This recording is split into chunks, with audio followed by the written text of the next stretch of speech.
Hi all, welcome to the new video of Computer Fundamentals and HTML.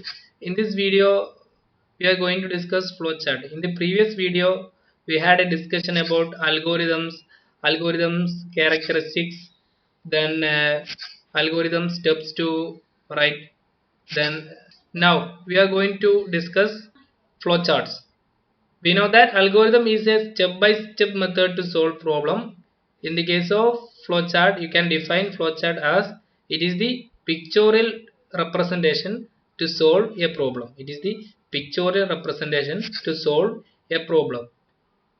It is a diagrammatic or graphical representation of sequence of steps to solve a problem. Now we are going to discuss the advantages of flowchart. It is an excellent way of communicating the logic of a program. And a flowchart is easy and efficient to analyze problem using diagrammatic representation. During program development cycle, the flowchart plays the role of a blueprint which makes a program development process easier. After successful development of a program, it needs continuous timely maintenance during the course of its operation. The flowchart makes program or system maintenance easier. Now the last advantage, that is it is easy to convert the flowchart into any programming language code. Now to draw a flowchart, the following standard symbols are used. This oval shape to start and stop, for data this shape, for process this shape, for decision making this shape, diagonal shape, then document display, predefined process, documents, preparation, sequential access, storage and connector. Now we are going to illustrate these symbols.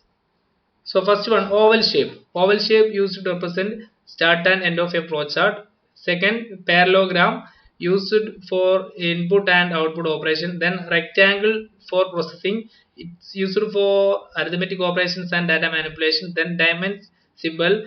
It's used for decision making and used to represent the operation in which there are two or three alternatives, true or false, etc.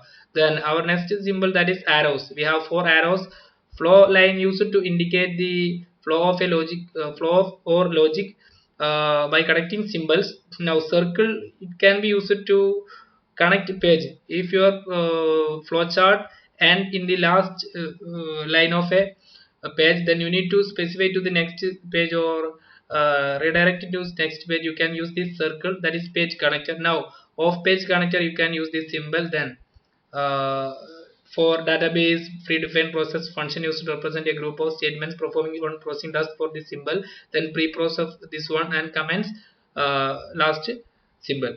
So this is about flowchart, and now we are going to an example for algorithm and a flowchart. This is the flowchart and algorithm to find the sum of two numbers. So first step, this is algorithm. Step 1 is start. We know that step 1 is start. Then step 2 is defining inputs, that is we need two inputs, that is number 1 and number 2. So for this number 1 and number 2, use a and b. So step 2, input first number, say a. Then step 3, input second number, say b. Then after getting the input, you need to process it. So this is the step 4, that is sum is equal to a plus b. You will get the result. If a is 5 and b is 4, you will get the result sum as 9. So after finding the after processing, you need to display the result, that is step 5, display sum, that is the result 9. Then after processing, that is after the output, you need to stop the algorithm. So this is the algorithm. The corresponding algorithm can be converted into the flowchart like this. Start in this oval symbol, then parallelogram for input values a and b, input value of a, input value of b. Then sum is equal to a plus b. This is the processing table rectangle. Then print sum, again oval for output, print sum. Then stop after processing, producing result. So this is the simple example to illustrate algorithms and flowchart.